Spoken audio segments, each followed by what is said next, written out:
1968. Estaleiros de Newport News. O cheiro ferroso da oxidação e o ozônio das máquinas de solda pairavam sobre a doca seca 11, um ambiente dominado pelo som esmagador da criação industrial. Ali, sob a luz fraca de holofotes suspensos que mal perfuravam a névoa salina, repousava o casco inacabado de um protótipo, um cilindro alongado de titânio forjado com ligas experimentais, destinado a redefinir a guerra submarina. O Dr. Elias Thorne, um acústico brilhante mas teimoso, passava os dedos pela superfície fria, concentrado na geometria hidrodinâmica que prometia quebrar barreiras de velocidade.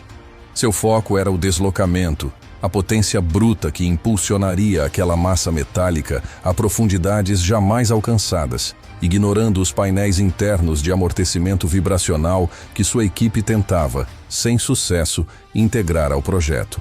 Thorne via na velocidade a única resposta para a sobrevivência em um teatro de operações cada vez mais transparente. O barulho, para ele, era um subproduto inevitável da engenharia de alto desempenho. Se formos rápidos o suficiente, ele dizia aos engenheiros de materiais, o ruído não importa. Mas o que parecia um excesso de confiança na propulsão escondia um segredo cinético que ninguém estava pronto para aceitar. Que a ausência total era mais perigosa que a presença estrondosa. O ceticismo de Thorne era o eco da doutrina naval estabelecida, uma crença pétrea na confrontação direta. Ele achava que via apenas um submarino experimental, um objeto que precisava de mais motor e menos isolamento. Na verdade, ele testemunhava o nascimento de um mito, uma sombra que se moveria sob o mar sem deixar rastros sônicos, reescrevendo as regras da invisibilidade tática, tornando o próprio silêncio a derradeira ameaça, o predador sem eco. O projeto Proteu, um codinome que evocava a capacidade de mudar de forma de se adaptar, nasceu da paranoia simétrica da Guerra Fria e da necessidade desesperada de anular as vastas e complexas redes de hidrofones que cobriam os oceanos. A Marinha, avessa a riscos e pressionada por custos, havia negado inicialmente o financiamento total, rotulando o conceito como excessivamente teórico e de viabilidade questionável. O objetivo técnico, articulado pelo engenheiro-chefe de propulsão, Alexander Voronin, não era apenas um novo sistema de motor, mas uma reengenharia completa da interação entre metal, água e frequência. A pressão política exigia uma resposta imediata aos avanços dos adversários em detecção de longo alcance.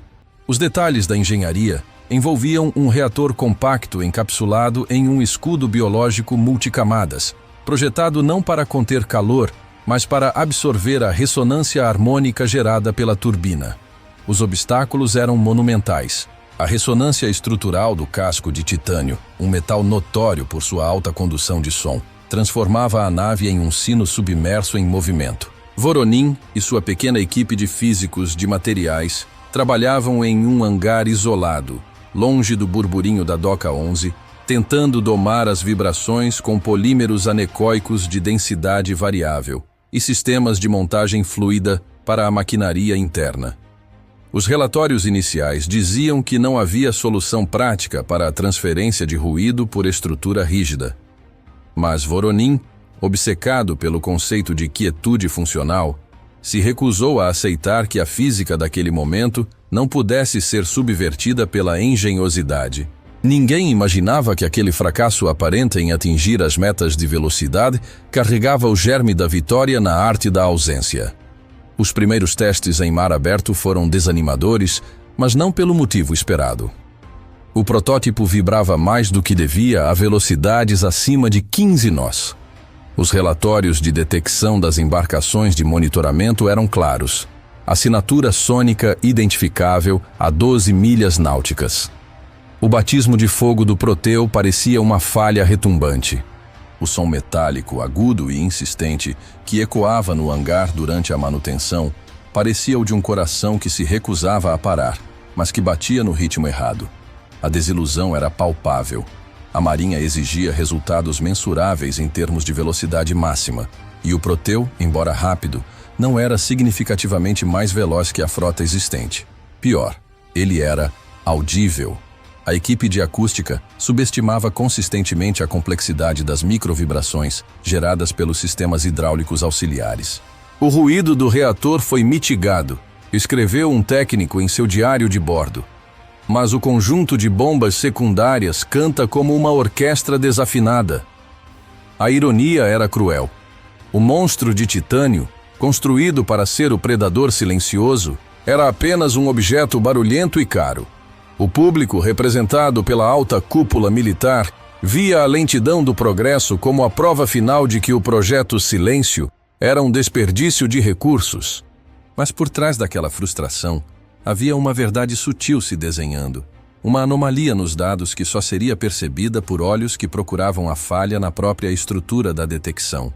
Foi em uma madrugada fria de novembro, em uma sala de controle abarrotada de monitores estáticos, que o impossível começou a fazer sentido. Voronin não estava olhando para os picos sônicos que o Proteu gerava, mas para as frequências que ele não estava gerando, as lacunas incomuns no espectro de ressonância. O erro que virou a chave não estava na engenharia do motor, mas na análise do amortecimento dos suportes do reator principal. A equipe havia projetado os suportes para absorver a vibração de alta frequência, mas negligenciado a ressonância de baixíssima frequência gerada pela própria massa do submarino em movimento, um fenômeno conhecido como canto de baleia estrutural. A solução, inicialmente ridicularizada por sua simplicidade, foi a substituição de ligas metálicas em pontos específicos por um composto cerâmico de carbono densificado, atuando como um isolador sísmico estrutural.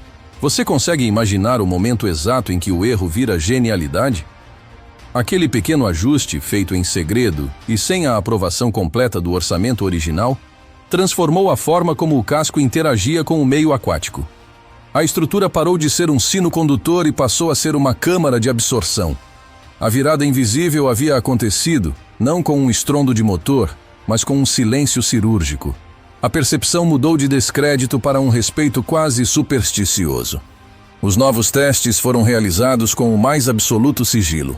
O Proteu mergulhava a profundidades operacionais, e os operadores de sonar da frota de monitoramento, acostumados ao ruído característico de qualquer submarino, não conseguiam captar nada além do ruído de fundo do oceano. Em um exercício simulado, a nave passou a 500 metros de um navio de superfície e o sonar passivo registrou 0. O fantasma de titânio havia nascido. A fuselagem, agora quimicamente e estruturalmente ajustada, cortava o ar e a água como uma lâmina de fogo silenciosa. Apenas que o fogo era o som que havia sido extinguido. As imagens acústicas eram aterrorizantes. Um vazio onde deveria haver um objeto de milhares de toneladas. O pânico não veio da destruição, mas da incerteza estratégica. Um objeto que não podia ser detectado, não podia ser combatido. E a fundação da defesa naval, baseada na detecção a longa distância, desmoronou em meses. Mas o que ninguém sabia era que o sucesso do Proteu não era o fim, e sim o prenúncio de uma nova doutrina militar, onde a ausência de sinal se tornaria o padrão de poder. Um segredo que precisava ser guardado a qualquer custo, pois a mera existência do Proteu ameaçava a estabilidade global baseada na balança de forças. Aliás, de que cidade você está assistindo este vídeo? É incrível ver até onde essas histórias ecoam. Comenta aí, quero te ler depois. A doutrina do poder, forjada no silêncio do Proteu, era uma reflexão filosófica e técnica sobre o que realmente significava o domínio estratégico. Essa invenção não representou apenas um avanço em engenharia. Ela representou uma quebra de paradigma na interação humana com o ambiente operacional. O poder não estava mais na capacidade de projetar força ostensiva, mas na capacidade de anular a visibilidade. O Proteu transformou a vastidão do oceano de um meio condutor de informação sônica em um véu de isolamento. O contraste entre a visão tradicional da marinha, navios gigantescos e estrondosos, confiando em sua própria detecção ativa, e o medo gerado pelo Proteu, um predador que operava na escuridão sônica, era gritante. Os analistas começaram a usar uma nova métrica, a probabilidade de ação não detectada. O velho Dr. Thorne, agora um entusiasta relutante, reconheceu a inversão. Ele repetia uma frase simbólica de Voronin: o arquiteto do silêncio. A linha entre coragem e loucura é mais fina do que o alumínio que moldamos. A genialidade do Proteu não era a sua velocidade, mas o preço técnico e moral que custou para alcançar a zero assinatura. Mas será que a genialidade tem um preço? Ou é o preço do sigilo absoluto que a transforma em lenda e permite que ela perdure como uma ameaça velada no teatro de operações? A ironia final reside no destino do laboratório submerso, aquele projeto ridicularizado e negado. Ele se tornou o modelo para toda uma nova geração de frotas silenciosas. O Proteu, o objeto barulhento e lento dos primeiros relatórios, era agora o símbolo de engenhosidade e do domínio tecnológico que definia uma era. A busca pela velocidade, que havia consumido os recursos mentais e financeiros de Thorne, provou ser secundária à busca pela ausência. O silêncio era a verdadeira velocidade, pois permitia que o tempo de reação do adversário fosse reduzido a zero. O legado do Proteu não está nas suas vitórias em combate, que nunca foram necessárias, pois sua mera existência impôs uma dissuasão baseada no mistério. O que a Marinha negou por ser caro e lento, provou ser inestimável pela sua capacidade de negar a própria guerra, transformando a detecção em uma busca desesperada por um fantasma que não emite nem reflexos magnéticos, nem ecos sônicos. O que aprendemos com a sombra do Proteu é que a maior revolução não está no que fazemos, mas no que paramos de fazer. O barulho da turbina foi substituído pela quietude do carbono cerâmico, a força pela invisibilidade e a certeza pela dúvida. O trovão da doutrina de guerra tradicional falou.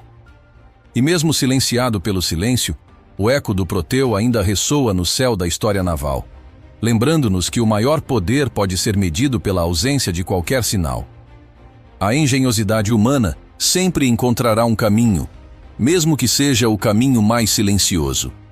Você acredita que o acaso e a teimosia em um ajuste técnico podem realmente mudar o destino do mundo?